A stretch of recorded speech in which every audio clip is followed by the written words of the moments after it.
சென்னையில் இடைத்தேர்தல் அறிவிக்கப்பட்டுள்ள ஆர்கே நகர் தொகுதியில் அதிமுக பிரச்சாரத்தை தொடங்கியுள்ளது. இது தொடர்பான கூடுதல் தகவல்களை அங்குள்ள எமது செய்தியாளர் ராஜாவிடம் கேட்கலாம். ராஜா, வணக்கம்.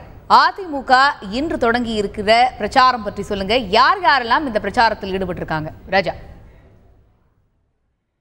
வணக்கம். அஇஅதிமுக அதாவது ஆர்கே நகர் சட்டமன்ற இடைத்தேர்தலுக்கான தேர்தல் பிரச்சாரம் தற்போது அஇஅதிமுக பிரச்சாரத்தை தொடங்கியுள்ளது.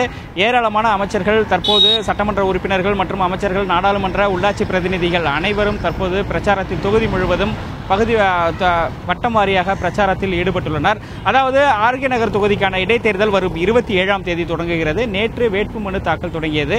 இந்நிலையில் எந்த அரசியல் கட்சியும் இதுவரையில் தங்களுடைய வேட்பாளரை இந்த தொகுதியில் அறிவிக்கவில்லை.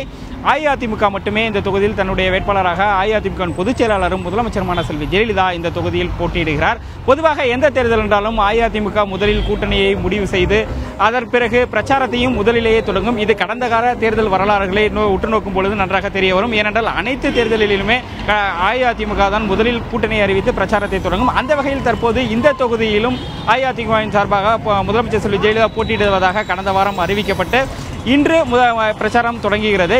அனைத்து அமைச்சர்கள் மற்றும் சட்டமன்ற உறுப்பினர்கள் அனைவரும் பகுதி வாரியாக இங்கு தற்போது காலை முதல் பிரச்சாரத்தை தொடங்கியுள்ளனர்.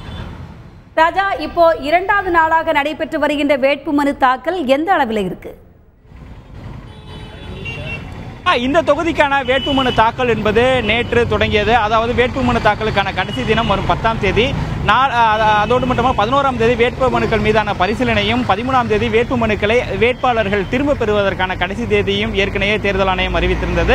அந்த வகையில் நேற்று வேட்புமனு தாக்கல் தொடங்கியது. நேற்று டிராபிக் ராமசாமி, தேர்தல் மன்னன் பத்மராஜன் உள்ளிட்ட 5 பேர், அதாவது பல்வேறு அமைப்புகளை சேர்ந்தவர்கள் நேற்று 5 பேர் வேட்புமனுக்களை தாக்கல் செய்தனர். இந்நிலையில் இன்று இதுவரையில் யாரும் வேட்புமனுக்கள் தாக்கல் செய்ய முன்வரவில்லை.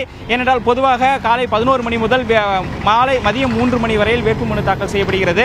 தற்போது மணி 1 ஆகிறது. இதுவரையில் எந்த வேட்பாளரும் ஆர்கே நகர் தொகுதியில் புதிதாக வேட்புமனு தாக்கல் செய்யவில்லை.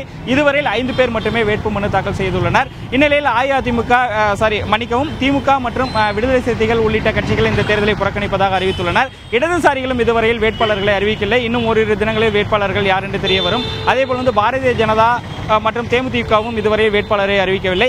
இந்நிலையில் 5 பேர் மட்டுமே ஆர்கே நகர் சட்டமன்ற இடைத்தேர்தல் தொகுதிக்கான வேட்பாளர்களை அறிவித்துள்ளனர். நாளை முதலமைச்சர் செல்வி ஜெயலலிதா இந்த தொகுதியில் வேட்புமனு தாக்கல் செய்யலாம் என எதிர்பார்க்கப்படுகிறது. ஆனால் அதற்கான அதிகாரப்பூர்வ அறிவிப்பு இன்னும் வெளிவரவில்லை.